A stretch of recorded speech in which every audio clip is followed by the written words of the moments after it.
In the King in Black event, Null invades the Earth with his army of symbiote dragons and possessive celestials, proving why he was one of the most terrifying and powerful forces in the history of Marvel Universe.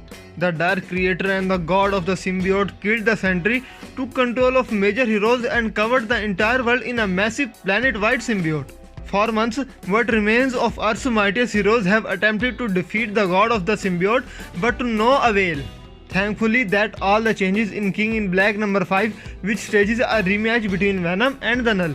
Only now, Eddie Brock is powered by the Nigma Force and he uses his new abilities to create one of the most powerful weapons in the Marvel Universe by using his newfound power to merge the Silver Surfer Sufferboard and Thor's hammer Mjolnir into an axe. While Eddie Brock died due to the injuries he sustained after his first confrontation with the Null, the Nigma Force brought him back to life in King in Black number 4, imbuing him with its power to transform him into a new Captain Universe.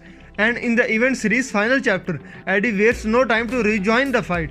As the issue kicks off, Eddie is reunited with his Venom symbiote and he now glows with the cosmic power of the Nigma Force, the veritable god of the light to Null's all-consuming darkness.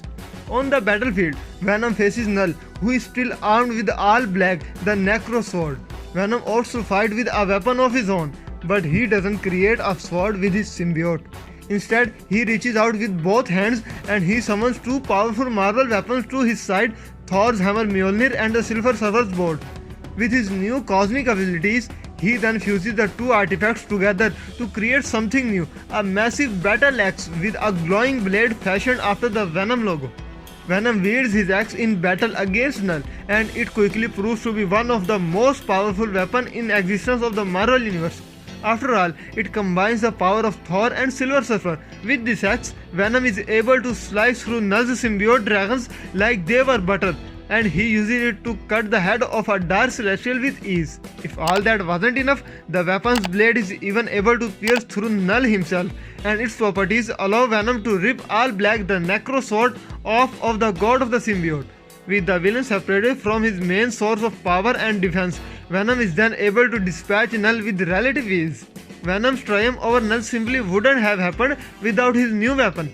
In just a single issue, Venom's axe has proven to be the most powerful weapon in the Marvel history, eclipsing Mjolnir, the Ebony Blade and the other cosmic artifacts. As the issue comes to a close, the weapon is dissolved and the Mjolnir and the board fly back to Thor and Silver Surfer respectively, and the Nigma Force leaves Venom.